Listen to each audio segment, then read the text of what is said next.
Hello, everyone. Today I'm going to be demonstrating my knowledge of different methods to make your speech relevant to the audience. Have you ever sat through a speech that just felt completely irrelevant to you? Maybe the speaker was passionate, but their message just did not connect. That happens when a speaker doesn't take the time to understand the audience's needs and values before choosing a topic. Great speeches don't just happen. They're designed with the audience in mind. That's why audience analysis is a very important step in speech preparation. But how do we gather the right information? And more importantly, how do we use it to make our speech more impactful? Let's break it down. Before you choose a topic, a speaker needs to collect relevant audience data. There are several ways to do this, depending on the situation. One of these ways is surveys and polls. This is one of the simplest ways to understand your audience. It's by asking them directly. If you're going to give a speech to a group of students, you might conduct a quick poll by asking, what's your biggest challenge right now? Academic stress, financial concerns, or being uncertain in your career. Their response will tell you what matters most to them, allowing them to tailor your speech accordingly. And another way to do this is interviews and conversations. If you're speaking at a conference or community event, interviewing a few attendees beforehand can provide valuable insights. You might ask, what brought you to this event? Or what topics do you hope to hear about today? These small conversations usually reveal common themes that will help you shape your speech.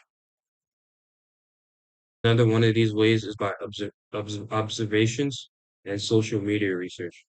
Sometimes your audience won't tell you what they need outright, but you can see it. If you're speaking at a workplace seminar and notice that the employees usually seem stressed or disengaged, addressing burnout and work life balance might be more impactful than discussing like general productivity tips. Similarly, like social media can provide clues about what's trending or what concerns people have in a specific community. But getting information is only the first step. The real challenge is knowing how to use that data effectively. This is where Maslow's hierarchy of needs helps us think about why people care in certain topics. Maslow's theory reminds us that different audiences love different priorities. Some people are focused on basic security, while others are driven by relationships or their personal accomplishments. The speaker must align their message with those motivations to make it relevant. Now imagine if you're asked to give a speech at a company retreat.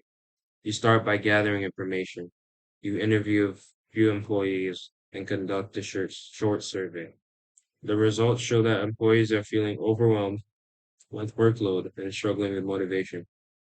Now we can consider two possibilities: the future of business technology and strategies to reduce workplace stress. Both are interesting, but only one directly addresses the audience's concerns. But by choosing the second topic, you're showing that you understand what they need and making your speech more engaging. At the end of the day, powerful speech isn't just about what you want to say. It's about what your audience needs to hear. When you take the time to gather audience information and align them with their topic, with their concerns and values, you don't just hold their attention, you make a real impact.